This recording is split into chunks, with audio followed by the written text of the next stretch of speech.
Welcome to informed investor.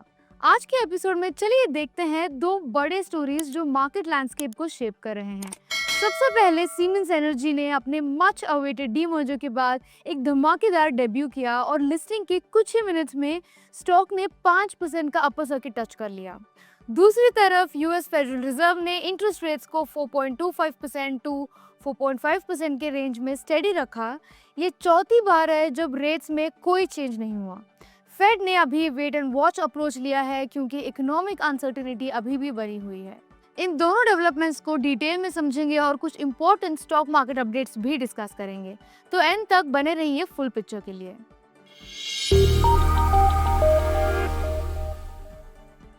Siemens energy ने आज stock market में जबरदस्त एंट्री ली। 2840 रुपीस पर एनएससी और बीएससी दोनों पर लिस्ट हुआ, जो कि 2478 रुपीस के डिस्कवर्ड प्राइस पर 14.59% का प्रीमियम दिखाता है। लिस्टिंग के कुछ ही मिनट्स में स्टॉक 5% अपर सर्किट तक चला गया, जो इन्वेस्टर इंटरेस्ट का स्ट्रॉन्ग सिग्नल था इस नए डीमर्ज्ड एंटिटी में। इससे पहले थोड़ा बैकग्राउंड समझते हैं। सीमेंस लिमिटेड इंडिया के इंडस्ट्रियल लैंडस्केप में एक बड़ा नाम है। ये कंपनी बिल्डिंग्स के लिए इंटेलिजेंट इंफ्रास्ट्रक्चर, फॉसिल फ्यूल से power generation, oil and gas application और ट्रांसपोर्टेशन सॉल्यूशंस जैसे रेल व्हीकल्स और ऑटोमेशन सिस्टम्स में काम करती है। ये ग्लोबल सीमेंस ग्रुप का हिस्सा है, जो यूरोप के सबसे बड़े इंजीनियरिंग कंपनी है और इंडस्ट्रियल ऑटोमेशन एंड सॉफ्टवेयर में ग्लोबल लीडर है। सीमेंस एनर्जी लिमिटेड, जो सीमेंस लिमिटेड से कार्व आउट हुई है, एनर्जी सेक्टर पर पूरा फोकस करती है। इसमें gas turbines, steam turbines, generators के साथ HVDC सेगमेंट भी स्ट्रॉन्ग प्रेजेंस रखता है। ये पावर ट्रांसफार्मर्स बनाती है और सब स्टेशंस बिल्ड करती है, जो इंडिया के एनर्जी इंफ्रास्ट्रक्चर को मजबूत बनाने में हेल्प करेगा। अगर हम डीमर्जर की बात करें तो ये डीमर्जर 7 अप्रैल 2025 को ऑफिशियली कंप्लीट हुआ था। ऑब्जेक्टिव था ऑपरेशंस को स्ट्रीमलाइन करना और शेयर होल्डर वैल्यू को अनलॉक करना, जिससे सीमेंस लिमिटेड और सीमेंस एनर्जी इंडिया दोनों अपने अपने मार्केट फोकस और कैपिटल नीड्स पर अलग से कंसंट्रेट कर सकें। लिस्टिंग के बाद सीमेंस एनर्जी इंडिया अब इंडिया का सबसे बड़ा listed pure play power transmission and distribution equipment player बन गया है, जिसका मार्केट कैप $10 बिलियन से ज़्यादा है, जो कि हिताची एनर्जी और GE वेर्नोवा, T&D जैसे पियर्स, जिनका वैल्यू $6.8 टू $9.6 बिलियन है, से आगे है। ये मूव सीमेंस AG के ग्लोबल रीस्ट्रक्चरिंग के अंडर अलाइन करता है, जहां उन्होंने 2020 में अपने एनर्जी बिजनेस को सीमेंस एनर्जी AG के अंडर शिफ्ट किया था। इंडिया में भी शेयर होल्डर्स को प्रोपोर्शनल ओनरशिप मिला है। हर सीमेंस लिमिटेड शेयर के बदले एक सीमेंस एनर्जी इंडिया शेयर मिला है। अब सब सही लग रहा है, लेकिन चलिए देखते हैं कि सीमेंस का फाइनेंशियल परफॉर्मेंस कैसा था 2025 के फर्स्ट हाफ में।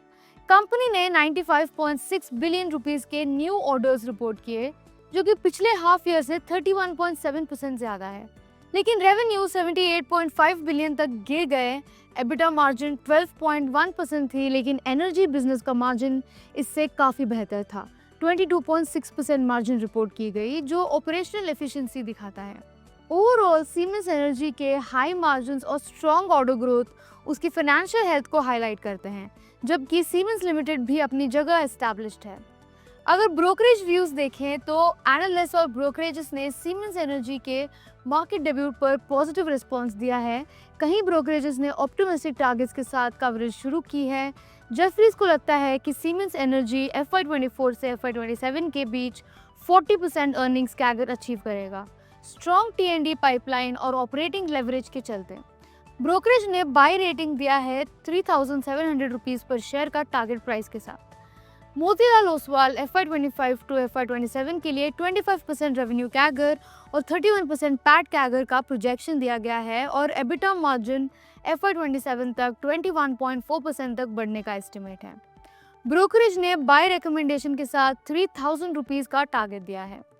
PL कैपिटल ने अपने रिपोर्ट में कहा है कि siemens energy India SY24 SY27E के बीच 19.6% रेवेन्यू कैगर अचीव करेगा, जो इंडिया के T&D सेक्टर में कैपिटल एक्सपेंडिचर की वजह से है।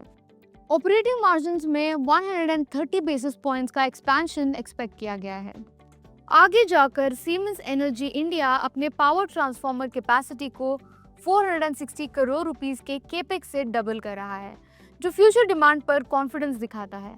ये एक्सपेंशन सरकारी पॉलिसी से सपोर्टेड है, जिसमें FY25 में 1.5 लाख करोड़ रुपीस के T&D प्रोजेक्ट्स अवार्ड किए जाने वाले हैं, जो पिछले साल से 4 टाइम्स ज़्यादा है।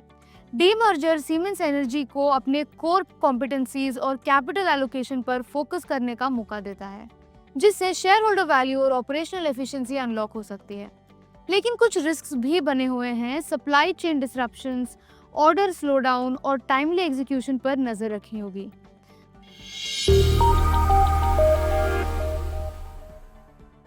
अब दूसरी स्टोरी पर आते हैं। फेडरल रिजर्व ने 18 जून 2025 की मीटिंग में फेडरल फंड्स रेट को 4.25% से 4.5% के रेंज में ही बनाए रखा, जो दिसंबर 2024 से चौथी बार है जब रेट्स में कोई बढ़ाव नहीं आया। ये कॉशन स्टांस ऑनगोइंग इन्फ्लेशन और इकोनॉमिक अनसर्टेनिटी को ध्यान में रखते हुए लिया गया है। Economic outlooks and projections, fade का ये डिसीजन एक ऐसा बैकड्रॉप में आया है जहां इन्फ्लेशन और अनसर्टेनिटी अभी भी कंसर्न है। सेंट्रल बैंक को लगता है कि PCE प्राइस इंडेक्स से मेजर्ड इन्फ्लेशन ईयर एंड तक 3% तक पहुंच सकता है, जो 2% के टारगेट से ज़्यादा है। मई का CPI रीडिंग थोड़ा बढ़कर 2.4% हो गया अप्रैल के 2.3% से। लेबर मार्केट अभी अनएम्प्लॉयमेंट 4.2% पर है, लेकिन फेड का प्रोजेक्शन है कि ये ईयर एंड तक 4.5% हो सकता है। जॉब मार्केट अभी भी रेजिलिएंट है, लेकिन कुछ इकोनॉमिस्ट अगले महीनों में स्लो डाउन का एस्टिमेट कर रहे हैं। रेट कट प्रोजेक्शंस की बात करें तो अभी तो फेड ने रेट्स होल्ड किए हैं, लेकिन उनका एस्टिमेट है कि इस साल के एंड तक 2 रेट कट्स होंगे, जो मार्च प्रोजेक्शंस के बराबर हैं। लेकिन 2026 के लिए फोरकास्ट अभी सिर्फ 1 कट का है, पहले के 2 कट्स के मुकाबले। फेड के चेयरमैन जेरोम पॉवेल ने इकोनॉमिक एनवायरनमेंट में हाई अनसर्टेनिटी को एम्फसाइज किया, खासकर टैरिफ्स और ट्रंप एडमिनिस्ट्रेशन के पॉलिसी चेंज के इम्पैक्ट को लेकर। प्रेसिडेंट ट्रंप और फेड चेयर पॉवेल के बीच टेंशन और बढ़ता जा रहा है। फेड के अनाउंसमेंट से कुछ घंटे पहले ही ट्रंप ने पॉवेल को स्टूपिड बोला और कहा कि फेड फंड्स रेट कम से कम 2% कम होने चाहिए। ट्रंप ने ये तक कह दिया, क्या मैं अपने आप को फेड में अपॉइंट कर सकता हूँ, मैं इनसे बेहतर काम करूँगा। फेड ऑफिशियल्स ने इंडिपेंडेंस पर जोर दिया है और कहा है कि उनका फोकस प्राइस स्टेबिलिटी और मैक्सिमम एम्प्लॉयमेंट पर रहेगा। पॉवेल ने अपने फ्यूचर पर कोई कमेंट नहीं किया। उन्होंने अपने फ्यूचर के बारे में सिर्फ इतना कहा कि मैं इस वक्त के बारे में सोच रहा हूँ, उसके बारे में नहीं। So what does this mean for India and Indian investors? Indian investors के लिए फेड के डिसीजन और आउटलुक के कुछ इंपॉर्टेंट इम्प्लीकेशंस हैं। सबसे पहला, फेड के high interest rates US dollar को स्ट्रॉन्ग बनाए रखते हैं, जिससे रुपये पर प्रेशर आ सकता है और इंडिया में इन्फ्लेशन और ट्रेड डेफिसिट का रिस्क बढ़ सकता है। लेकिन इंडिया के स्ट्रॉन्ग इकोनॉमिक फंडामेंटल्स इन एक्सटर्नल प्रेशर से कुछ हद तक कुशन प्रोवाइड कर सकते हैं। एक इम्पॉर्टेंट पॉइंट ये है कि इंडिया GDP ग्रोथ प्रोजेक्शंस के हिसाब से 2025 में टॉप पर है और शायद 2026 में भी टॉप पर ही रहेगा। ये स्ट्रॉन्ग आउटलुक इंडियन एसेट्स में फ्लोज को बनाए रखता है। फेड का कॉशियस अप्रोच और इस साल के एंड तक रेट कट्स की संभावना इमर्जिंग मार्केट्स जैसे इंडिया के लिए रिलीफ ला सकती है। लेकिन मिडिल ईस्ट के जियोपॉलिटिकल टेंशंस और US ट्रेड पॉलिसीज के अराउंड अनसर्टेनिटी अभी भी बना हुआ है। अब चलिए एज यूजुअल कुछ इंपॉर्टेंट मार्केट अपडेट्स डिस्कस करते हैं।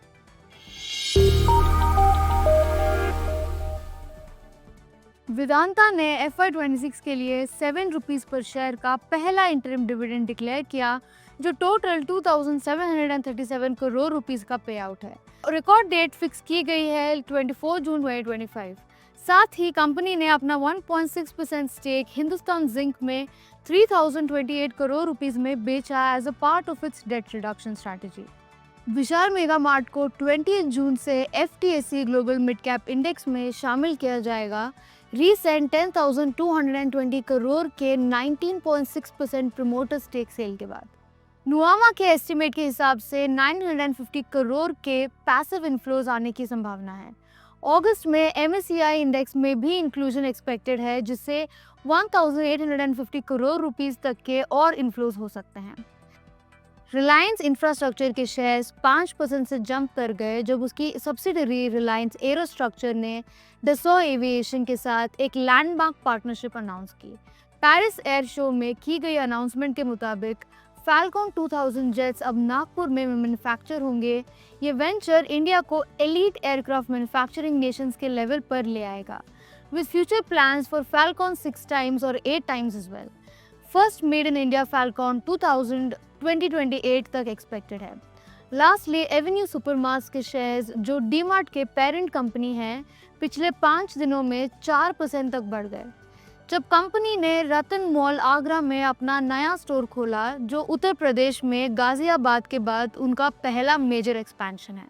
डीमार्ट ने पिछले 4 सालों में अपने स्टोर काउंट और रिटेल स्पेस को लगभग डबल कर दिया है, जिसका एम है अपनी रीच को और गहरा बनाना। लेकिन रेवेन्यू पर स्क्वायर फीट धीरे धीरे बढ़ रहा है, क्योंकि क्विक कॉमर्स और दूसरी सुपरमार्ट कंपनी से कंपटीशन तेजी से बढ़ रहा है। Having said this, this is Neha signing off.